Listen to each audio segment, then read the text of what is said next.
آئین میں مجوزہ 27ویں ترمیم سے پاکستان کا عدالتی ڈھانچہ مکمل طور پر تبدیل ہو جائے گا، کیونکہ اس کے نتیجے میں ملک کی اعلیٰ ترین عدالت supreme court of Pakistan supreme نہیں رہے گی اور نئی آئینی عدالت کو وہ تمام اختیارات حاصل ہو جائیں گے جو اب تک سپریم کورٹ کے پاس تھے۔ مجوزہ ترمیم کے مطابق آئینی عدالت ہی آئین کی تشریح اور آئینی تنازعات کے فیصلوں کی مجاز عدالت ہوگی۔ اب بنیادی آئینی حقوق کے نفاذ کے تمام مقدمات وفاق اور صوبوں کے درمیان تنازعات اور کسی بھی آئینی اور سیاسی نوعیت کے معاملات کی سماعت سپریم کورٹ کی بجائے آئینی عدالت کرے گی۔ سپریم کورٹ ان کیسز میں مزید اپیلیں بھی نہیں سن سکے گی، بلکہ تمام زیر سماعت آئینی مقدمات براہ راست آئینی عدالت کو منتقل کر دیے جائیں گے۔ اس کے ساتھ ساتھ صدر مملکت کو یہ اختیار دیا جا رہا ہے کہ وہ کسی بھی ہائی کورٹ کے جج کو اپنی صوابدید پر کسی دوسری ہائی کورٹ میں ٹرانسفر کر سکیں گے۔ اگر کوئی جج اس تبادلے کو قبول نہیں کرے گا تو اسے از خود ریٹائرڈ تصور کیا جائے گا۔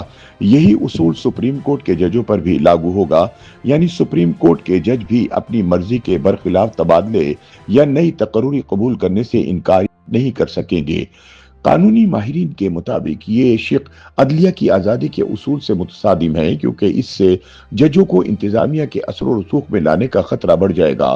لیکن دوسری جانب حکومتی حلقوں کے مطابق پاکستانی عدلیہ کو غیر سیاسی کرنے کے لیے یہ ترامیم ضروری تھیں۔ ان کے مطابق اعلیٰ عدلیہ کے ججز نے نہ صرف کھل کر اپنے سیاسی رجحانات کا اظہار شروع کر دیا تھا، بلکہ ذاتی پسند اور ناپسند کی بنیاد پر دیے جانے والے ان کے فیصلے قومی سیاست پر براہ راست اثر انداز ہونے لگے تھے۔ 27ویں ترمیم کے مسودے میں واضح کیا گیا ہے کہ آئینی عدالت کے جج سپریم کورٹ کے ججوں یا سینئر وکلاء میں سے منتخب کیے جائیں گے۔ تاہم اگر سپریم کورٹ کا کوئی جج آئینی عدالت میں تقرری قبول کرنے سے انکار کرے گا تو اسے بھی ریٹائرڈ تصور کیا جائے گا۔ ناقدین کے مطابق اس کا مطلب یہ ہے کہ مستقبل میں اگر حکومت کسی مخصوص جج کو غیر مؤثر کرنا چاہے تو یہ پیشکش دے کر عملی طور پر فارغ کر سکتی ہے۔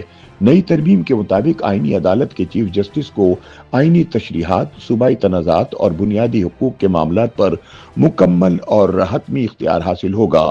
ان کے فیصلے ملک کی تمام عدالتوں پر لازم ہوں گے، جن میں سپریم کورٹ بھی شامل ہے۔ اس طرح پہلی بار پاکستان کے عدالتی نظام میں ایک ایسی عدالت قائم ہونے جا رہی ہے جس کے فیصلے سپریم کورٹ پر بھی بالادست ہوں گے۔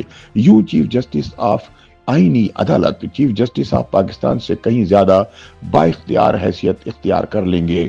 ترمیم کے بعد سپریم کورٹ کی حیثیت محض ایک اپیلٹ عدالت تک محدود ہو جائے گی جو دیوانی اور فوجداری مقدمات کی اپیلیں سنے گی۔ کسی بھی قومی یا آئینی اہمیت کے معاملے پر فیصلہ دینے کا اختیار اس کے دائرہ کار سے نکل جائے گا۔ تحریک انصاف کے لیے ہمدردی رکھنے والے قانونی حلقوں کے مطابق یہ تبدیلی سپریم کورٹ کو supreme district and session court بنا دے گی، جہاں صرف عام نوعیت کے کیسز ہی سنے جائیں گے۔ ان کے مطابق اس ترمیم سے نہ صرف سپریم کورٹ کی بالادستی ختم ہو جائے گی، بلکہ ججوں کی خود مختاری بھی شدید متاثر ہوگی۔